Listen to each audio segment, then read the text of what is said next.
Bonjour à tous. Bonjour à tous. On est ravis de vous retrouver ce matin pour vous parler de TaxMatch et de vous faire un petit rappel de l'actualité de la jurisprudence fiscale.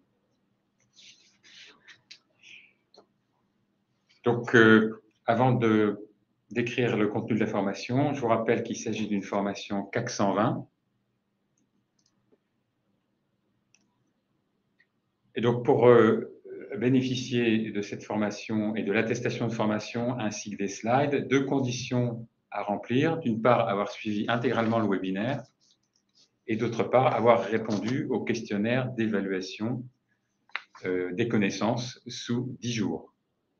Et par ailleurs, merci de bien vouloir remplir également le questionnaire de satisfaction à l'issue de la formation. Donc aujourd'hui, nous allons d'une part vous présenter TaxMatch, le logiciel d'audit fiscal et de diagnostic fiscal développé par la compagnie, vous en faire une démonstration et puis faire un panorama de l'actualité jurisprudentielle et fiscale des années 2022 et début 2023. Donc, on est ravis d'intervenir ce matin avec Jean-Marc. Donc, hop, on va vous parler de la présentation TaxMatch. Alors, TaxMatch, qu'est-ce que c'est? C'est un outil de diagnostic et d'aide pour le commissaire aux comptes. Donc, il a été développé avec la CRCC en partenariat avec les éditions Francis Lefebvre. Donc, il est doté d'un questionnaire de conformité fiscale qui traite à peu près la grande majorité des impôts. Et il est doté de fonctionnalités documentaires. Et c'est une aide à la productivité parce que vous verrez, quand Jean-Marc vous fera la démonstration, il y a une série de questionnaires et ensuite, on a un rapport, un projet de rapport qui est établi automatiquement en fonction des réponses qu'on aura faites. C'est aussi un outil qui est intéressant. Pourquoi? Parce qu'il est sécurisé au plan informatique. Il y a des sauvegardes externes, on vous l'expliquera tout à l'heure. Et puis, c'est aussi une sécurité sur le plan fiscal parce qu'il est mis à jour annuellement par les équipes de fiscalistes des éditions Francis Lefebvre.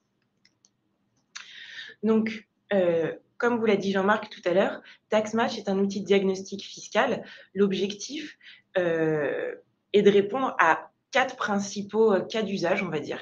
Il y a d'abord, en qualité de commissaire aux comptes, pour sécuriser nos interventions préliminaires dans le cadre des audits. Donc, soit on le fait tous les ans, soit on le fait une à deux fois pendant le mandat.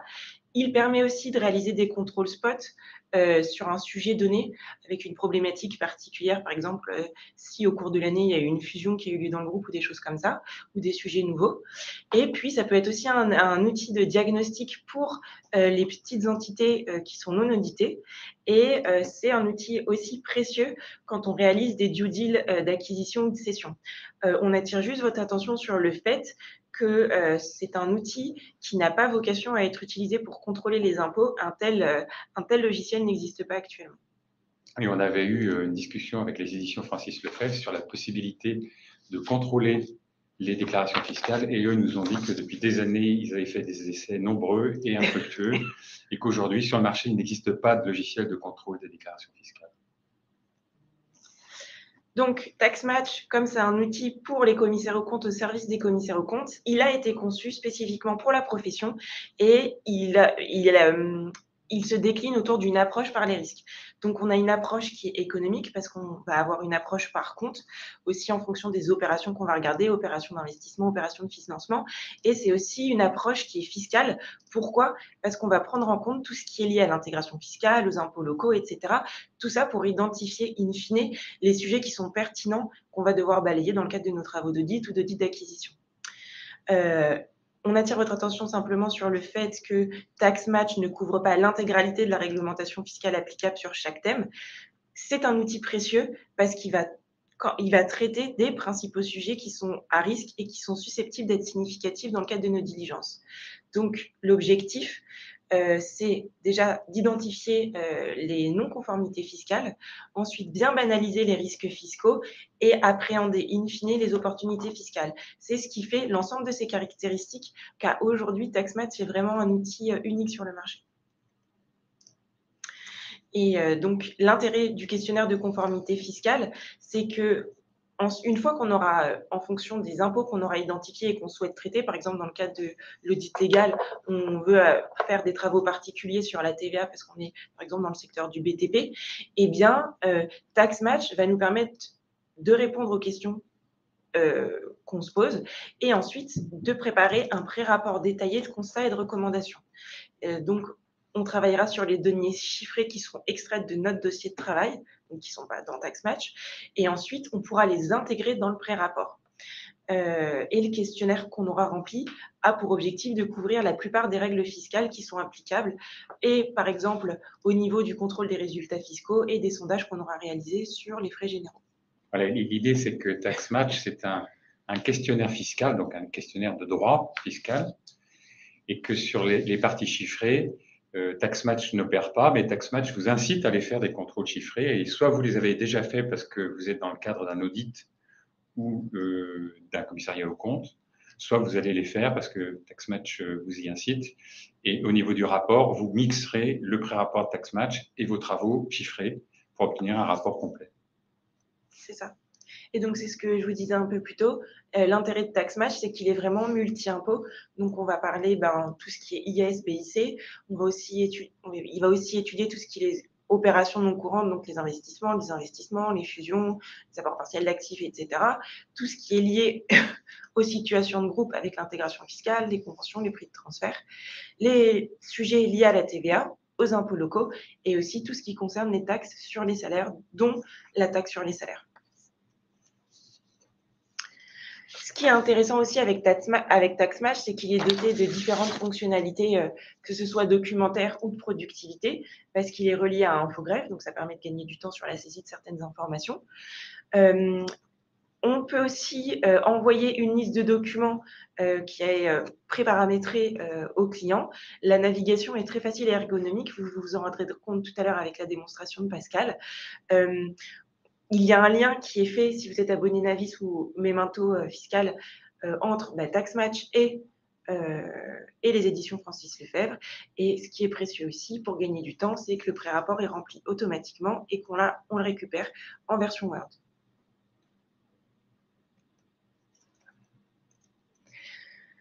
Ce qui est intéressant aussi, c'est qu'il est sécurisé tant au plan informatique qu'au plan fiscal. Pourquoi? Parce qu'au niveau des accès, il a été développé par les éditions Francis Lefebvre. Donc, on y a accès soit en statut privé, soit en statut public. La sauvegarde de l'ensemble des informations, sans faire de pub, si vous utilisez, c'est le même principe qu'AuditSoft. Donc, c'est enregistré sur les serveurs des éditions Francis Lefebvre et il y a un accès personnel par mot de passe. Et donc, ça vous permet ensuite de pouvoir accéder, une fois que vous avez une connexion Internet, n'importe où vous êtes, à vos dossiers. Donc, les questionnaires, ensuite, ont été élaborés, c'est important aussi de le préciser, en partenariat avec la CRCC et les fiscalistes des éditions Francis Lefebvre, et c'est mis à jour annuellement. On va passer à la démonstration. Alors,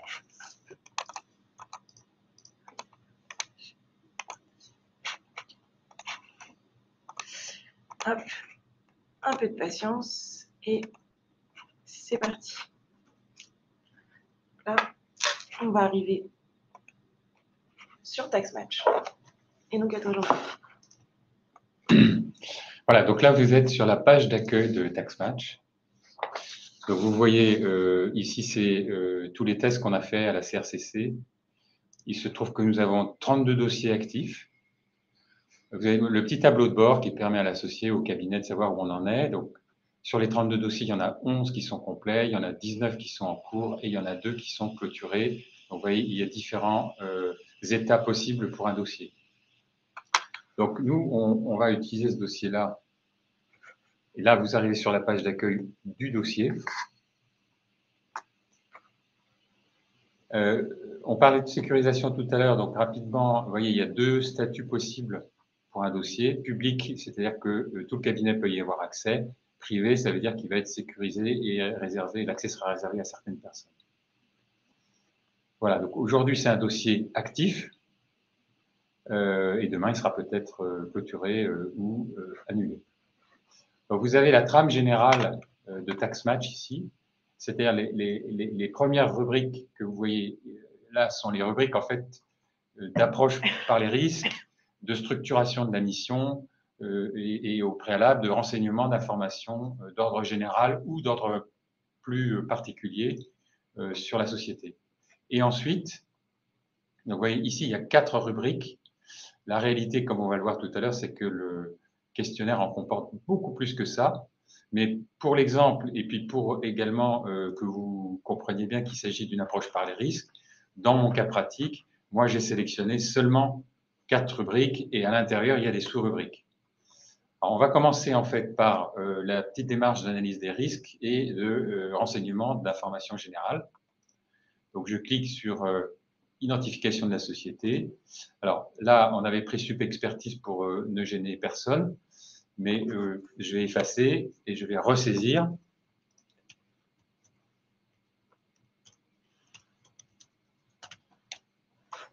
Je clique sur rechercher. Voilà, et donc c'est là où je suis en relation avec Infogreffe qui me confirme que la société existe bien. Donc je dis OK et il me remplit derrière un certain nombre de rubriques automatiquement. Voilà. Alors comme mon cas pratique n'est pas du tout une association de formation, mais en réalité une petite société industrielle, j'ai mis 1 million d'euros de capital parce que ça correspond bien à mon cas. J'enregistre et je continue. Donc, j'ai terminé la fiche d'identité de la société. Je passe ensuite aux informations complémentaires. Voilà, donc je clique secteur d'activité. Donc, on va rapidement passer en revue tout ce qui a déjà été pré-rempli, juste pour que vous ayez un petit peu de connaissance du cas pratique et donc comprendre quelle était la démarche pour choisir les blocs de questions et comment on aura procédé. Donc voilà, en l'occurrence, c'est une petite société française qui a été achetée par une société belge il y a 10 ans. Et il y a 2 ans, elle a créé une petite filiale en Italie pour distribuer ses produits. Elle est dans le secteur de la chimie, elle fabrique des produits polymères, notamment avec des matières premières qui sont achetées à sa maison mère belge. C'est des produits qui sont utilisés dans le bâtiment, pour l'aménagement de terrain, pour le jardinage et un peu pour l'industrie. Il y a une usine en France qui fabrique les produits les plus volumineux, notamment pour le bâtiment et l'industrie. Et le process est assez simple. En fait, c'est de l'extrusion de polymères et il y a éventuellement sur des moules et il y a éventuellement quelques finitions. Voilà, donc le business model, c'est le business classique d'une entreprise manufacturière. Donc, on a un bureau d'études qui conçoit des produits. Il y a peu d'adaptations, c'est vendu sur stock. Donc, on comprend tout de suite qu'il va y avoir des stocks pour les produits B2C et puis pour les B2B, c'est produit à la commande. Donc, on distribue un peu partout en Europe, donc soit avec notre filiale italienne, soit avec notre maison mère belge, soit avec X distributeurs qui sont présents dans toute l'Union européenne, voire même en dehors de l'Union européenne. On achète nos matières auprès du groupe et on a besoin de machines spécifiquement développées pour faire ce travail, ainsi que d'importantes surfaces de production et de stockage, puisqu'on a vu que certains produits sont très volumineux. Voilà. Donc, vous voyez, on remplit d'abord des informations économiques. On est vraiment dans une approche d'audit presque traditionnelle. Et on a des questions qui sont quand même un petit peu orientées fiscalité déjà, puisque voilà, quelles sont les autres sociétés du groupe avec lesquelles on a des relations. La Belgique, on leur achète des matières premières et éventuellement certaines productions. Et puis, Italie et Allemagne, ils distribuent nos produits. Voilà. Le deuxième bloc sur la partie information complémentaire, c'est un bloc chiffré hein, pour que l'associé qui va revoir le travail de son collaborateur puisse bien avoir en tête. Donc, vous voyez ici, on avait un chiffre d'affaires qui avait baissé assez fortement à N-2. On avait des résultats qui étaient également assez négatifs, donc N-3 négatif, positif à N-2, légèrement positif à N-1. Donc, on voit que ce n'est pas, dans ce cas pratique, un long fleuve tranquille. Et puis, on a également donné les principaux agrégats de l'entreprise, agrégats financiers qui vont nous orienter fiscalement. C'est évidemment les stocks, comme on l'a vu tout à l'heure. Donc, on a les chiffres là pour N-1 et N-2. et on a les immobilisations, et on voit qu'effectivement, en matière d'immobilisation, on a des montants assez importants, puisqu'on a à peu près une année de chiffre d'affaires en immobilisation brute. Par contre, elles sont fortement amorties. Et en client, on a les chiffres et on voit qu'on a des provisions pour dépréciation. Donc, autant d'éléments qui nous permettent d'orienter nos travaux. Voilà. Ensuite, on a quelques éléments sur le capital social. Donc, on a vu tout à l'heure 1 million détenu à 100% par un seul actionnaire. Il s'agit d'actions parce que c'est une SAS et on a 100 000 titres. On n'a pas de droit particulier, donc pas d'actions à droit de priorité, pas de valeur mobilière donnant accès au capital. Donc là, on est plutôt dans la simplicité. Et enfin, et ça c'est très important pour la suite à remplir, c'est y a-t-il eu des opérations structurantes au cours des dernières années? Donc en l'occurrence, sur des investissements, oui, puisqu'on a quand même acheté une machine à 1 million d'euros l'année précédente. Par contre, on a eu des petits investissements les années qui précédaient. Et au niveau endettement, on a des financements classiques et on a un crédit bail immobilier pour l'usine. Donc ça peut avoir aussi une importance fiscale. Quant aux opérations de restructuration, deux opérations importantes. La première, c'est que quand la Belgique nous a acheté, il y a eu création d'une holding. Donc nos titres ont été achetés à une holding qui s'est endettée pour faire le LBO, mais c'était il y a 10 ans. Et la deuxième, c'est qu'on a consenti un abandon de créance de 250 000 euros à la filiale italienne qui a démarré il y a 2 ans, parce qu'elle est pour l'instant en perte. Voilà. Enfin, les régimes fiscaux. Est-ce qu'on est assujetti aux impôts commerciaux? La réponse est oui, et c'est bien l'impôt sur les sociétés. Est-ce qu'on est assujetti à la TVA? La réponse est oui. Nous avons donc fait le tour on va dire, des principales informations qui vont guider notre action. Et il nous invite à aller à la slide suivante. Pardon, pas la slide suivante, mais à la rubrique suivante. Et ce que l'on va faire à ce stade, c'est qu'on va aller sur la détermination du périmètre de la mission, puisque maintenant, on a une vision assez claire des zones de risque de cette société. Alors, le périmètre de la mission, donc vous voyez la première rubrique qu'on vient de remplir. Là, on a une vision totale de l'ensemble du questionnaire Tax Match dans cette rubrique. Donc, on voit information complémentaire, c'est ce périmètre qu'on vient c'est ce bloc qu'on vient de remplir intégralement. Ensuite, on a éventuellement des éléments préalables que j'ai volontairement chantés parce qu'on n'a pas grand-chose d'intéressant dedans, mais quand vous faites travailler un junior, c'est quand même bien d'y aller, donc je passe. Et surtout, on a ici la liste de tous les blocs de questions. Et donc, j'ai fait ma sélection en fonction de mon analyse des risques. Et j'ai décidé, pour le cas pratique, vous voyez, dans la rubrique ISBIC, j'ai décidé de sélectionner le crédit impôt recherche, crédit impôt innovation. Bien entendu, j'aurais pu aussi sélectionner le calcul de l'impôt sur les sociétés. Je n'ai pas sélectionné l'intégration fiscale, mais je vous en donne quand même un aperçu. Donc, vous voyez, en intégration fiscale, on a la possibilité de saisir toutes les rubriques ou bien de choisir entre périmètre, résultats, groupe et retraitement, convention d'intégration fiscale, obligations formelles. Je sors de l'intégration fiscale. Dans les opérations de désinvestissement, on peut choisir fonds de commerce, propriété intellectuelle, immobilier, titre de participation. Dans les opérations de restructuration, on peut choisir apport isolé ou tout ce qui est fusion, scission, apport partiel d'actifs, donc sous le régime des fusions, etc., etc. Et on a un gros bloc sur lequel je vais beaucoup insister, c'est le bloc comptabilité-fiscalité. Quand on a montré ça aux fiscalistes de Francis Lefebvre, ils nous ont dit ça, on n'a nulle part, ça n'existe pas sur le marché. Donc vous avez ici une douzaine de blocs, vous voyez, par grand thème des états financiers, chiffre d'affaires, autres produits, achats à charges externes, charges de personnel, impôts et taxes, opérations exceptionnelles, et ensuite au bilan, immobilisation incorporelle, corporelle, financière, stock et en cours, client, provision pour risque, provision réglementée. Donc vous avez ici, et on va l'expérimenter tout de suite, vous avez ici des dizaines de questions, on va dire fiscalo-comptables, qui permettent de mesurer les risques et les opportunités fiscales sur les états financiers de la société qui fait l'objet du diagnostic. Voilà. On a aussi un bloc TVA, donc j'ai sélectionné, pardon, les deux plus importantes dans mon cas pratique, c'est-à-dire les immobilisations corporelles, puisqu'on a vu les montants, et les stockés en cours. En TVA, on a 3 rubriques possibles: produits, charges, contrôle. Donc j'ai sélectionné produits, puisque on a vu que j'ai pas mal d'opérations avec le groupe, avec l'Union européenne, voire hors Union européenne.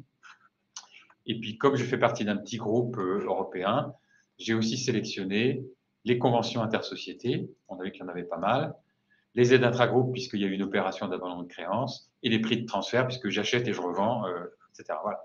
Et vous avez également encore d'autres blocs que je ne vais pas détailler, si peut-être celui-là, impôts locaux. Donc, dans les impôts locaux, vous avez la possibilité d'auditer la valeur locative fiscale, d'auditer la taxe foncière, la CFE, la CFA, CVE et la TASCOM. Mais ça n'est pas mon objet. Voilà, donc j'abandonne la partie périmètre et je vais maintenant directement dans les questionnaires d'audit. Et je vais commencer par, à titre d'exemple, fiscalité, comptabilité fiscalité et les immobilisations incorporelles. Donc je clique et vous voyez, je suis tout de suite sur le questionnaire. Alors, le questionnaire se présente en fait de la façon suivante. L'idée, c'est que vous avez une série de questions à laquelle 3 réponses sont possibles: oui, non ou non applicable. Donc, il s'agit d'un questionnaire de conformité fiscale. Donc, si vous répondez oui, c'est que vous êtes conforme. Si vous répondez non, ce n'est pas le cas. Et si c'est non applicable, c'est que ça ne nous concerne pas. Donc, dans mon cas pratique, alors, à chaque fois que vous répondez oui, vous avez un encadré commentaire qui apparaît et vous pouvez taper dedans tout ce que vous voulez. L'idée étant la suivante, c'est que pour remplir ces questionnaires, vous allez faire ça avec le comptable, le chef comptable, l'expert comptable, ça va dépendre du contexte, le directeur financier, voire le directeur fiscal. Et donc, l'idée, c'est que vous remplissez le questionnaire avec eux et éventuellement, vous prenez des notes au fur et à mesure sur des points particuliers, sur des commentaires qui vous sont faits par le client. Toutes les notes que vous allez prendre dans les encadrés commentaires vont être produites automatiquement dans le pré-rapport. Donc, vous avez un encadré commentaire qui s'affiche si vous répondez oui, et vous avez un encadré commentaire qui s'affiche également, on va le voir tout à l'heure, si vous répondez non. Donc, c'est évidemment quand on va répondre non qu'on va avoir le plus souvent matière à remplir cet encadré. Et on va voir soit avec des commentaires saisis directement, soit avec des copier-coller en provenance de la documentation Francis Lefebvre. Donc ici, j'ai répondu à la première question. Est-ce que les immobilisations corporelles répondent à la définition du plan comptable? C'est-à-dire, premièrement, elles sont des actifs physiques? Oui. Elles sont des actifs identifiables? Oui. Elles sont porteuses d'avantages économiques futurs? Oui, etc., etc. Donc, vous voyez, on descend relativement à fond dans la définition. On avait évidemment comme préoccupation la règle qui est que lorsqu'il n'y a pas de définition fiscale, c'est la définition comptable qui s'applique. Et donc, à chaque fois qu'il n'y a pas de définition fiscale, on a reproduit la définition comptable. Donc, je descends un petit peu mon questionnaire. Et là, vous voyez, j'ai eu une réponse non. Donc là, c'était la question classique en matière de fiscalité. En cas d'utilisation de la tolérance fiscale consistant à comptabiliser en charge les matériels immobiliers dont la valeur unitaire ne dépasse pas 500 €, s'agit-il de biens ne constituant pas l'objet même de l'activité de l'entité? La réponse était oui.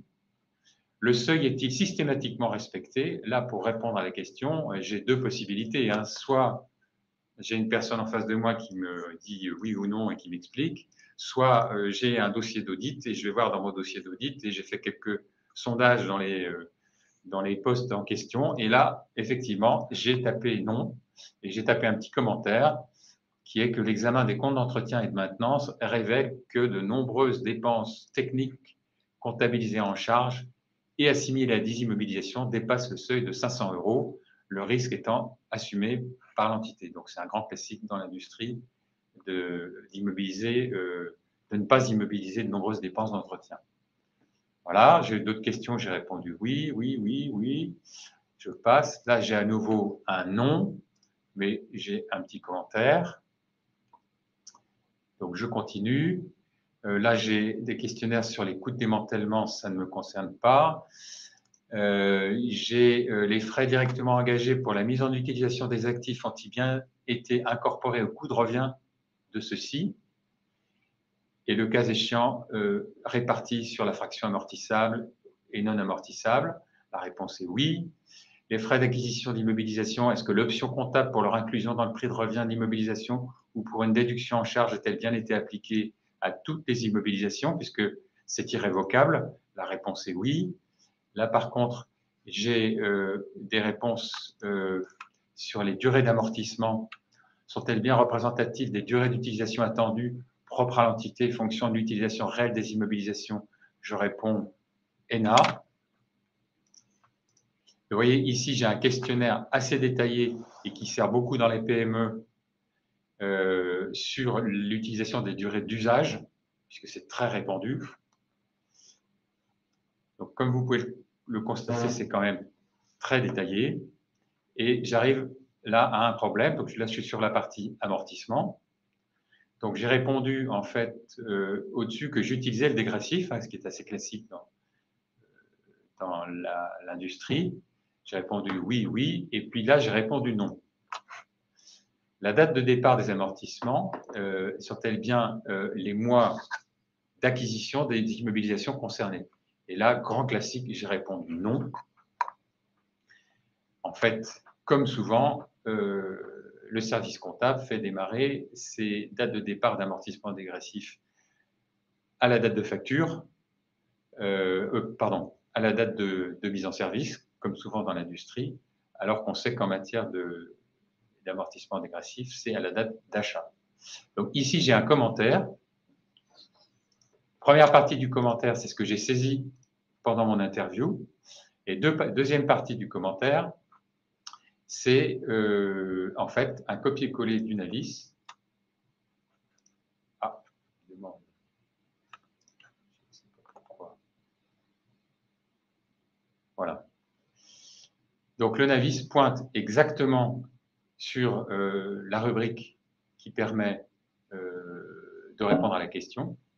Donc vous voyez, c'est écrit là, d'un point de vue fiscal, conformément, etc., le point de départ de l'amortissement dégressif est dans tous les cas fixé au premier jour du mois d'acquisition du bien, etc., au plan comptable qui prévoit que l'amortissement actif commence au début de la consommation des avantages économiques. Donc, le Francis Lefebvre Navis met bien en évidence, à travers ces deux paragraphes, qu'il y a une divergence, et c'est écrit ici, entre la comptabilité et la fiscalité. Donc, qu'est-ce que j'ai fait?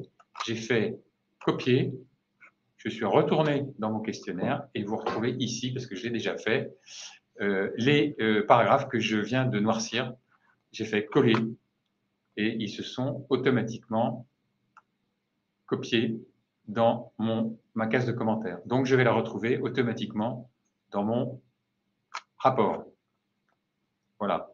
Je ne vais pas plus loin, mais vous voyez, sur cette partie fiscalo-comptable, par exemple les immobilisations corporelles, on a été assez loin dans les problématiques fiscalo-comptables. Donc, ça permet de gérer énormément de cas et ça permet aussi, on va dire, à des collaborateurs peu expérimentés de mettre en œuvre le questionnaire. Donc, quand j'arrive à la fin du questionnaire, j'enregistre et hop, je continue. Et là, je passe, vous voyez, à la deuxième rubrique du bloc comptabilité-fiscalité que j'avais sélectionné dans mon cas pratique et qui est, en l'occurrence, les stocks. Et comme vous voyez ici, j'ai un petit encadré memento qui apparaît, puisque c'était une remarque qu'on nous avait fait, mais quid des confrères qui n'ont pas l'accès à Unavis, puisque l'accès n'est pas donné gratuitement avec le logiciel. Eh bien, nous avons depuis quelques mois maintenant un accès au memento. Donc, pareil, vous pouvez cliquer ici et vous vous retrouvez dans le memento, stock et en cours, et vous allez pouvoir travailler exactement de la même façon, c'est-à-dire soit pour approfondir un point que vous avez besoin d'approfondir, soit pour étayer votre rapport et faire des copier-coller lire le mémato exactement comme si vous étiez avec le mémato en ligne. Vous retrouvez les mêmes rubriques et vous pouvez faire des copier-coller exactement à l'identique. Voilà. Donc là, il doit y avoir un exemple, je crois. Voilà, donc ça, voilà, ici j'ai répondu non. Pourquoi? Parce que la question c'est, en cas d'indice de perte de valeur des stocks, le calcul de la dépréciation est-il réalisé en accord avec les règles fiscales? La réponse est non. Pourquoi? Parce que c'est une, on va dire que c'est une dépréciation au cas par cas, mais il n'y a aucune documentation qui explique la méthode et il n'y a aucune étude statistique qui justifie le montant des provisions. Voilà, j'espère que cette petite démonstration de l'utilisation des questionnaires vous convient. Je vais aller faire un petit tour dans la TVA, juste pour que vous voyez un peu la profondeur du questionnaire. Donc, vous voyez, je retrouve ici les rubriques du mémato. Donc, les rubriques du mémato sont toujours en tête des blocs, alors que les rubriques du Navis, étant plus détaillées, sont ligne à ligne. Donc, si on prend la TVA sur les produits, on a, on va dire, la partie champ d'application ici, avec un certain nombre de questions, livraison à soi-même, export, acquisition intracommunautaire, etc., etc., les opérations exclues. Enfin, on a quand même ratissé assez large. L'effet générateur d'exigibilité en fonction des cas. Donc, vous voyez, là, on avait un problème, c'est que on a opté sur les débits pour certaines prestations de services, mais ce n'est pas mentionné sur les factures. Voilà. Après, on a la problématique des taux. Voilà, donc le taux réduit à 5,5, le taux réduit à 10, avec tous les grands cas d'application, etc. Ensuite, cas où vous avez différents taux de TVA sur des services globaux.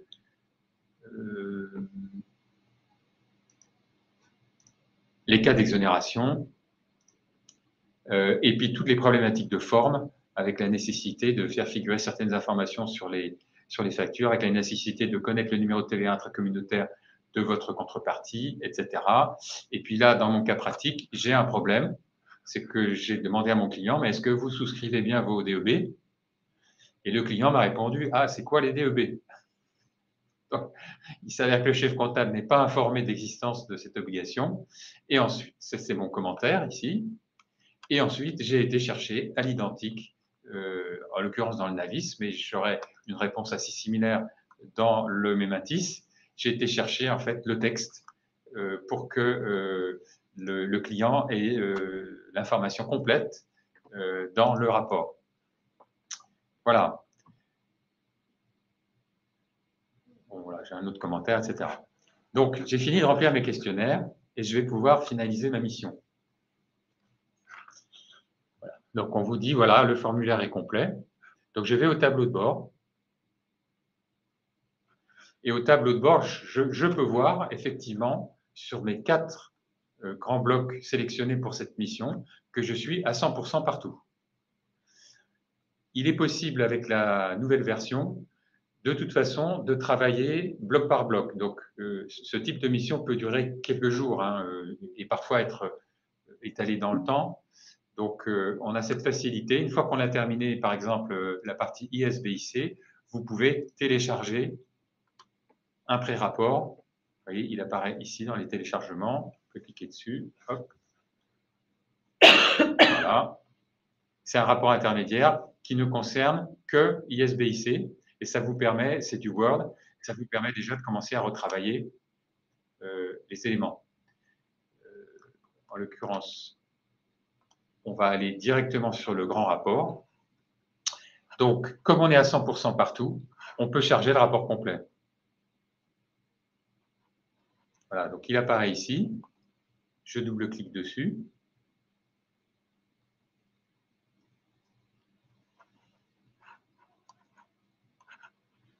Ça doit être ça. Donc ici, voilà, je retrouve tout. On ne le voit pas. Ah. Il faut que je repartage. Ah oui. Alors, Est-ce que je vais là pour repartager? Je peux faire... Ah oui, c'est ça.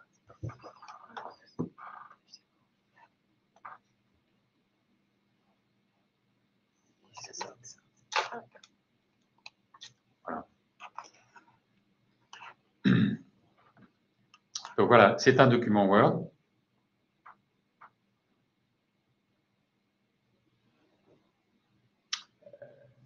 Non, alors ça, c'est pas le bon rapport. Non, non, non, il faut que tu prennes l'autre.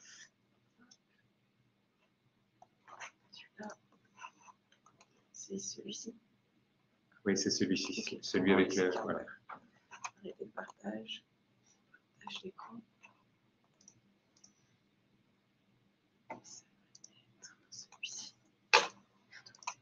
Voilà. Voilà, donc là, vous avez le rapport brut, hein, tel qu'il est produit par la machine.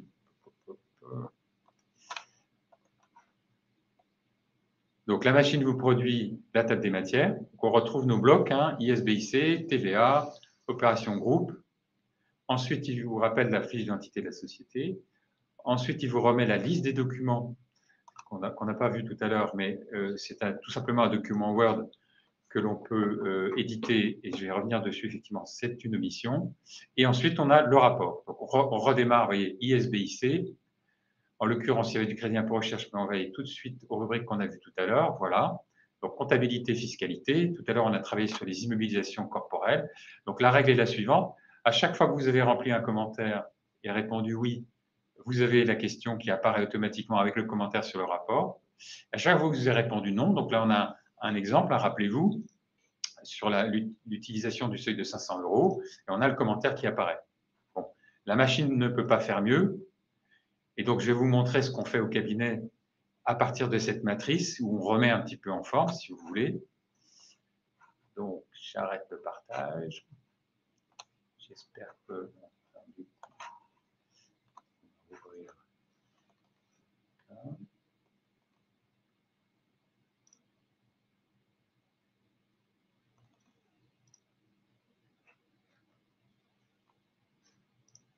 C'est celui-là. Donc, on va repartager ici. Ici. Ça va être...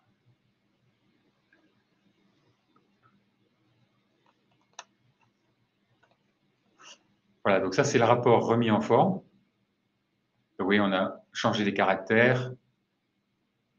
On a mis la liste des documents obtenus en annexe. Et puis, on a à la fois fait un peu de remise en forme, supprimé certains éléments automatiques et surtout rajouté quelques tableaux pour animer un petit peu, illustrer nos propos. Mais je peux vous garantir que tout le texte qui est là, c'est le texte du pré-rapport. On n'a rien changé, c'est-à-dire à la fois des commentaires, les copier-coller qui viennent du Navis ou du Mématis, etc. Voilà, donc c'est vraiment, je dirais qu'on a dû travailler au maximum 1 heure sur ce rapport qui fait quand même 15 pages pour le remettre en forme et rajouter à certains endroits quelques petits tableaux. Vous voyez, par exemple, on a décidé de rajouter la revue des déclarations fiscales des 3 dernières années parce que ça, le logiciel ne le fait pas, mais on l'avait dans notre dossier d'audit. Voilà. Et là, on a un truc professionnel qu'on peut présenter aux clients. Donc, je vais revenir. Arrêter le partage. Je recommence. Donc, je tout de suite partage média. Et le support. Voilà. Il faut cliquer sur le cadre. Là, pardon.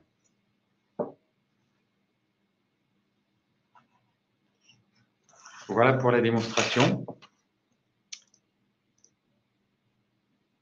Hop. Et donc, au niveau des offres TaxMatch, ce qu'il faut savoir, c'est que vous avez un accès gratuit. Vous pouvez télécharger TaxMatch directement depuis la boutique des éditions Francis Lefebvre. Alors, on a des offres qui sont faites jusqu'au 31 décembre 2023. Donc, pour un utilisateur, c'est intéressant, c'est 450 € hors taxe par an. Le petit cadeau pour les jeunes inscrits de moins de 3 ans, c'est qu'on leur offre cette inscription. Ensuite, vous pouvez aller jusqu'à 5 utilisateurs et là aussi, c'est intéressant parce que c'est que 900 € hors taxes par an et jusqu'à 20 utilisateurs, on est à 1 900 € hors taxes par an. Sachant qu'on vous le rappelle, ces offres ne comprennent pas l'abonnement au avis fiscal des éditions Francis Lefebvre. Voilà. Et j'ajoute que quand vous faites une due diligence fiscale dans le cadre d'un audit d'acquisition, on va dire que sur une petite entreprise, ça se vend 2 500 € grosso modo. Sur un petit groupe un peu plus développé, ça va se vendre 4 000 à 5 000 €. Donc l'investissement est quand même relativement vite rentabilisé. C'est ça, et ce qu'il faut avoir en tête aussi, c'est que c'est un outil d'aide pour vos audits, pour vos missions d'audit légal, ou pour sécuriser vos dossiers. Si vous avez besoin de plus d'informations, il y a Super Pierre à la CRCC que vous pouvez contacter par mail et par téléphone. Il vous accompagnera, il répondra à vos questions et il vous dira comment installer TaxMatch et comment s'en servir. Et maintenant, on passe à l'actualité jurisprudentielle fiscale.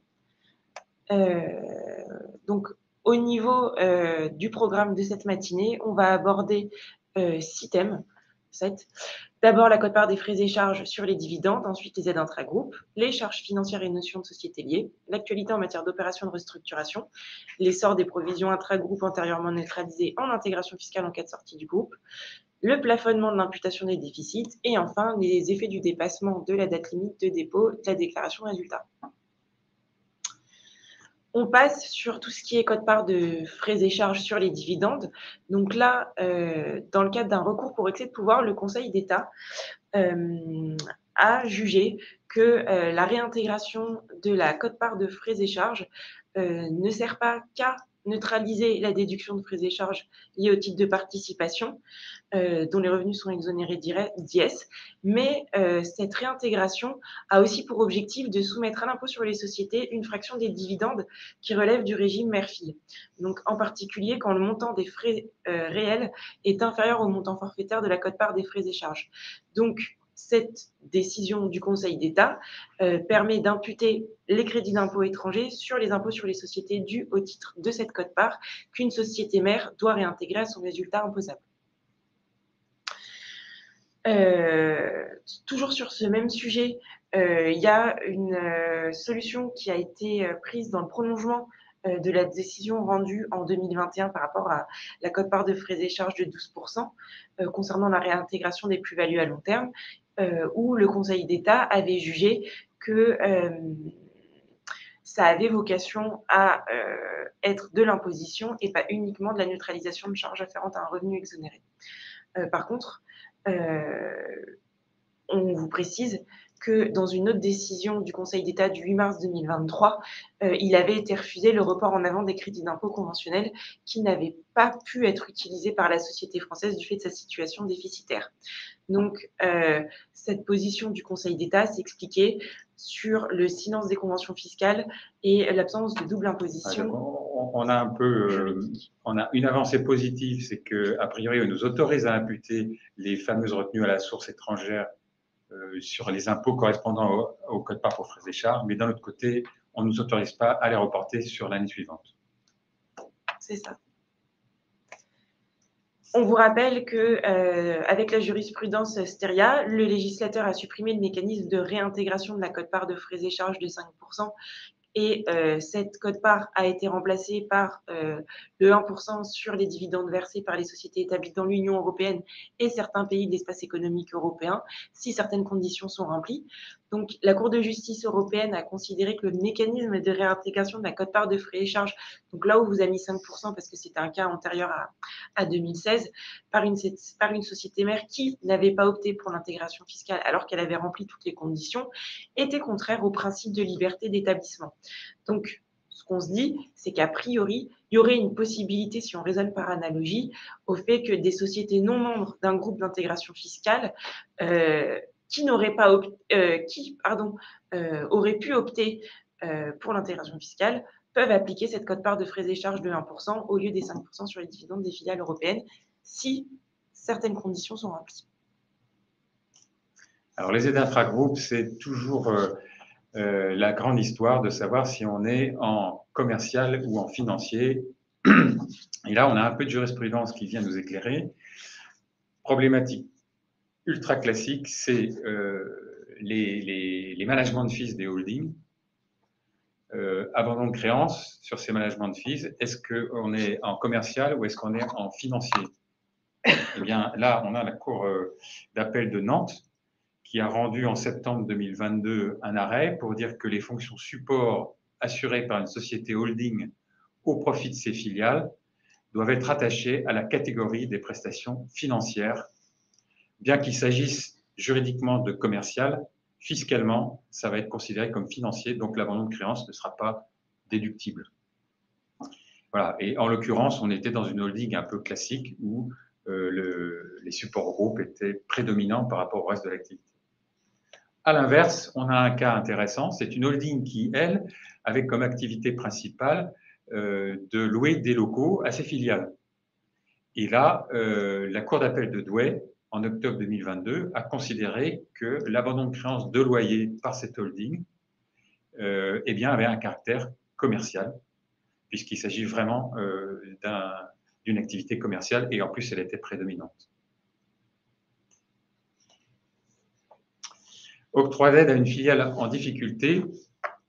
Alors, quelques précisions intéressantes. Première précision, c'est que la décision d'octroi doit être postérieure à la date d'ouverture de la procédure collective pour que l'aide soit déductible. Vous vous souvenez que le seul cas de figure où une aide financière est déductible, c'est lorsque la filiale est en difficulté, donc procédure de conciliation ou procédure collective.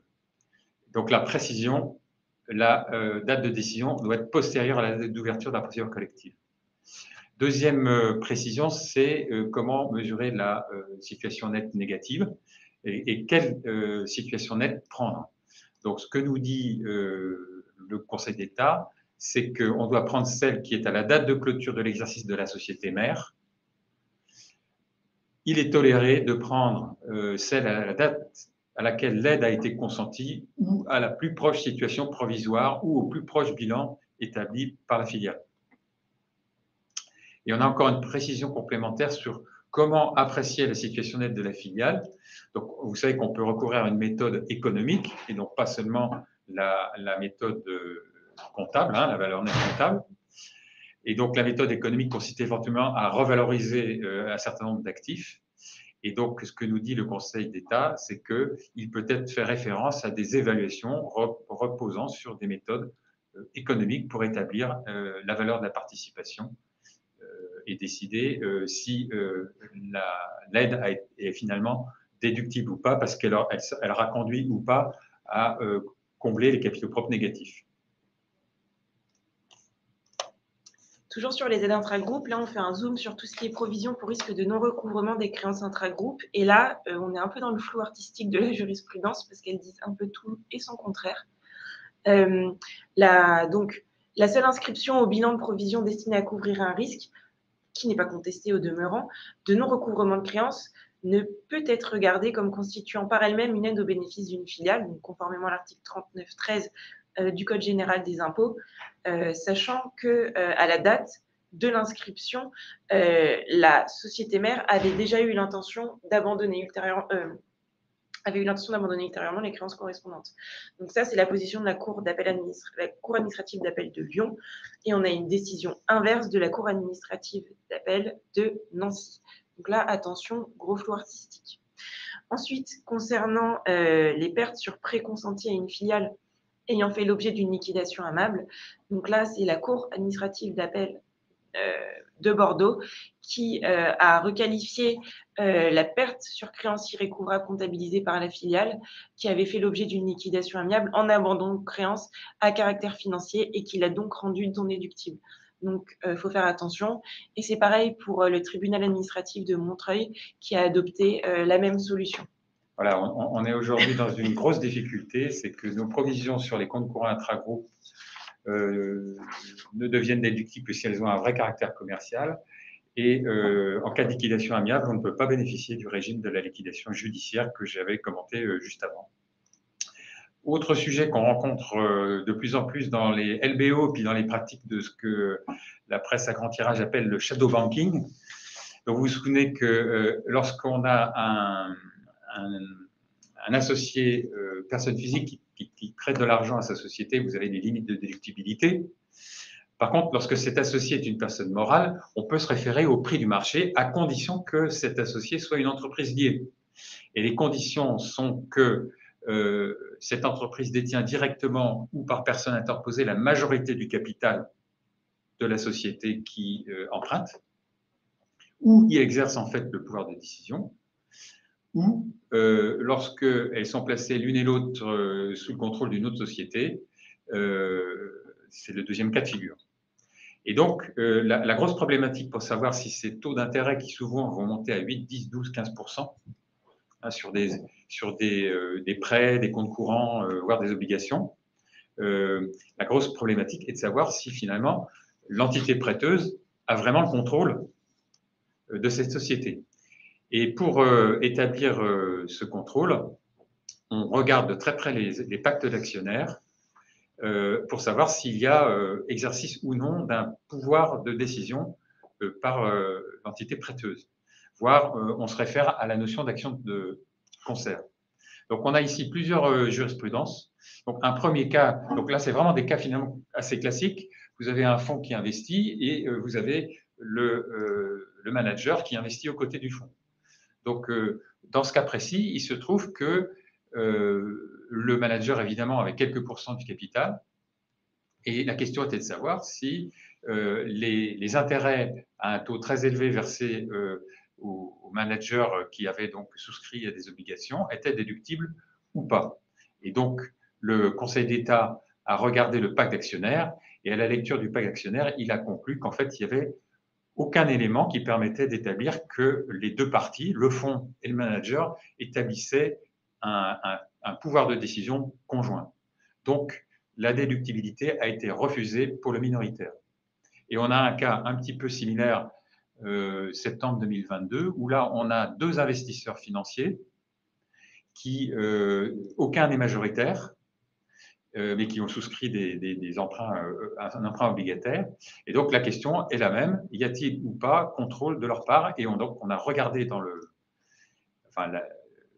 Conseil d'État a regardé le pacte d'actionnaires et il se trouvait que le pacte d'actionnaires était un pacte classique qui définissait les modalités, si vous voulez, de sortie, d'entrée, de cession entre actionnaires, etc., mais absolument pas les modalités de contrôle et de gestion de la société. Et donc, finalement, aucun des deux actionnaires, ni individuellement, ni conjointement, puisque ça n'était pas prévu, ne pouvait exercer le pouvoir de décision. En conséquence, la déductibilité de l'ensemble des intérêts a été refusée. Et on a même été plus loin, puisque le Conseil d'État a également fait des remarques dans cet arrêt très intéressant pour dire attention, vous avez pris comme référence pour vos taux d'obligations, vous avez pris des comparables sur des obligations simples. Or, il s'agissait d'obligations convertibles. Et par définition, les obligations convertibles sont en principe moins rémunérées puisqu'il y a une option de conversion qui a une valeur. Donc, de toute façon, votre taux d'intérêt était trop élevé. Et dernier élément, il avait remarqué également que les comparables pris par les fiscalistes pour essayer d'étayer la déductibilité de ces intérêts étaient des comparables de la société mère, alors qu'en réalité, il faut prendre des comparables de la filiale, puisque c'est elle qui est emprunteuse. Maintenant, on va juste vous faire un petit zoom rapide sur l'actualité en matière d'opération de restructuration. On revient sur la théorie du prix d'acquisition en transmission universelle du patrimoine. Donc, pour mémoire, on vous rappelle que la société absorbante ne peut pas réduire de ses résultats imposables d'un exercice postérieur à la fusion des charges qui se rapportent à la gestion de la société absorbée dans la mesure où ces charges étaient nées antérieurement à la fusion dans la société absorbée. Donc, le Conseil d'État considère que cette théorie n'est pas applicable pour tout ce qui est confusion de patrimoine, parce que le Conseil d'État considère que cette transmission a été intégrée au niveau du calcul de la parité. Voilà, donc ça, c'est un arrêt très important parce qu'il nous sécurise dans toutes les opérations de TUP, à savoir que si on retrouve des charges antérieures à la TUP, on n'aura pas de problème de déductibilité. Alors ça, c'est aussi un sujet important parce que la question a été posée au Conseil d'État. Voilà, vous connaissez la problématique. J'ai une filiale dans mon intégration fiscale. La filiale, elle a un gros compte fournisseur chez moi ou un gros compte courant. Et comme la filiale va mal, j'ai provisionné partiellement ou en totalité ce compte. Et évidemment, dans mon intégration fiscale, j'ai neutralisé la provision intersociété. Il se trouve que je vends la filiale. Et donc, la question a été posée, mais quand je vends la filiale, est-ce que je peux déneutraliser la provision? Parce que sinon, quand je vais la reprendre demain, je vais payer l'impôt dessus, alors que je ne serai plus en intégration fiscale. Et là, le Conseil d'État a été très clair. Il n'y a aucun texte qui permette de déneutraliser. On ne peut déneutraliser qu'au moment où on fera la reprise de provision. Donc, les choses sont très claires. Quand vous avez une filiale à vendre, attendez d'avoir repris la provision, de l'avoir déneutralisée en intégration fiscale et vendez l'exercice suivant. Pour avant-dernier thème, donc le mécanisme de plafonnement de l'imputation des déficits et de l'intégration fiscale. Donc on vous rappelle qu'il est possible de cumuler dans un groupe fiscalement intégré les différents mécanismes d'imputation des déficits, donc les déficits propres antérieurs à la constitution du nouveau groupe, les déficits imputables sur la base élargie et les déficits d'ensemble. Mais on attire votre attention sur le fait que la règle du plafonnement qui est prévue à l'article 209.1 du Code général des impôts, donc 1 million d'euros plus 50% des bénéfices imposables qui excèdent ce million d'euros, constitue un plafond unique pour l'ensemble des déficits antérieurs à l'intégration de la société mère absorbante. Donc, il n'y a pas de possibilité pour la société mère d'appliquer une seconde fois le plafond d'imputation quand elle l'a déjà appliqué une première fois dans le cadre de l'imputation des déficits antérieurs à l'intégration, qu'ils soient propres ou ceux de l'ancienne société mère qui a été absorbée et qui ont été transférés dans le cadre de l'agrément. Donc ça, c'est un Conseil d'État qui s'est positionné en décembre 2022. Voilà, et encore un sujet qu'il faut vraiment avoir en tête, c'est que passé le délai de dépôt des déclarations fiscales, aucune provision ne peut être admise en déduction si elle n'a pas été constatée antérieurement à cette date. Et là, on a 2 arrêts de jurisprudence. Premier cas de figure, une société avait demandé par voie de réclamation d'annuler une reprise de provision pour créance douteuse, puisque lors d'un contrôle fiscal, l'administration avait refusé la déductibilité de la perte. Et là, le Conseil d'État a dit, mais ça n'est absolument pas possible, parce que le défaut de constitution d'une provision n'est pas susceptible de faire l'objet d'une correction demandée par voie de réclamation après l'expiration du délai de dépôt de la déclaration, de toute façon. Et on a un autre cas identique. Dans un contrôle fiscal, l'administration avait réduit le déficit d'une société, du fait d'un refus de déductibilité d'une provision pour litige. Et donc, la société avait présenté une déclaration rectificative pour justement reprendre la provision et très clairement, et faire une demande de carry-back. Et très clairement, le Conseil d'État a dit, désolé, mais vous ne pouvez pas reprendre une provision ou doter une provision, rectifier une erreur commise par vos soins en dehors de la date limite de dépôt de la déclaration de résultat. Donc, c'est vraiment un sujet aujourd'hui très clair. Si vous voulez constituer des provisions ou reprendre des provisions, les écritures doivent être passées avant la date limite de dépôt de la déclaration et la déclaration doit être déposée avant la date limite de dépôt. Donc, on va passer aux questions-réponses. Je ne sais pas si il y a eu des questions. Non? Bon. En tout cas, on vous remercie de votre attention. On vous rappelle que pour obtenir votre attestation, 2 choses importantes, remplir le questionnaire de satisfaction et le quiz qui va vous être envoyé. Et ensuite, vous pourrez récupérer le support et votre attestation sur la plateforme CAC 120. On vous remercie pour votre attention et on espère que vous serez nombreux à apprendre TaxMatch pour vous assister dans le cadre de vos missions. Bonne journée. Au revoir. Bonne journée à tous.